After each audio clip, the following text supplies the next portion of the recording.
ओवैसी साहब ने एसआईआर की आलोचना की है और उन्होंने एमआईएम के अध्यक्ष ने कहा कि सरकारी कल्याणकारी योजनाएं सभी पात्र नागरिकों के लिए हैं और उन्होंने मतदाता पंजीकरण से नहीं जोड़ा जाना चाहिए।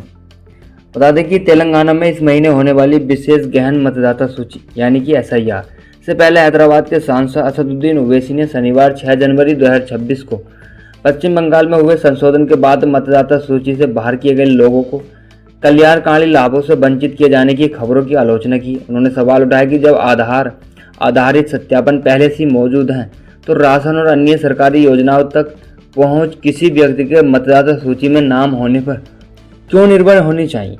ऑल इंडिया मजलिस इत्तेहादुल मुस्लिमीन अध्यक्ष असदुद्दीन ओवैसी ने आरोप लगाया कि पश्चिम बंगाल में एसआईआर की प्रक्रिया के दौरान जिन लोगों को बाहर रखा गया था उन्हें सार्वजनिक वितरण प्रणाली पीडीएस के राशन और अन्य कल्याणकारी लाभों से वंचित किया जा रहा है। उन्होंने कहा कि इसमें वे लोग भी शामिल हैं जिन्हें अनुपस्थिति या स्थानांतरित के रूप में चिन्हित किया गया। इनके अलावा वे लोग भी प्रभावित हुए हैं जिनके पिछले चुनाव में मतदाता पर्ची नहीं मिली थी, जबकि उनमें से कई वास्तविक मतदाता भी थे। उन्होंने पूछा, राशन या कल्याणकारी योजना तक पहुंच इस बात पर क्यों निर्भर होनी चाहिए कि आपका नाम मतदाता सूची में है या नहीं।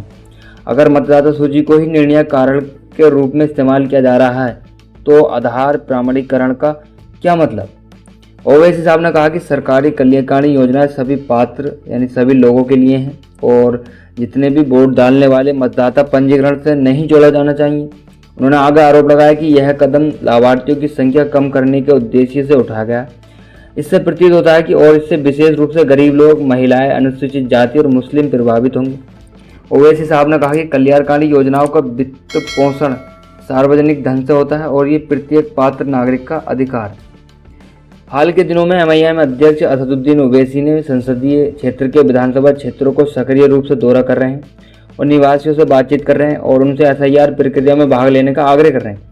पदयात्राओं के दौरान वे मतदाता मानचित्रण प्रक्रियाओं की घोषणा कर रहे हैं और एसआईआर पंजीकरण के पहलुओं को स्पष्ट कर रहे हैं।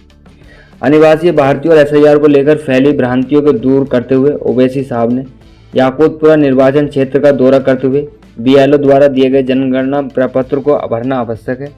जो लोग विदेश में रहते हैं उनके परिवार का कोई भी सदस्य उनकी ओर से प्रपत्र भर सकता है और उस पर हस्ताक्षर कर सकता है। तेलंगाना में मतदाता सूची संशोधन प्रक्रिया से पहले पार्टी ने जागरूकता अभियान और सहायता कार्यक्रम शुरू किए हैं। राज्य भर में सहायता केंद्र भी स्थापित किए गए हैं।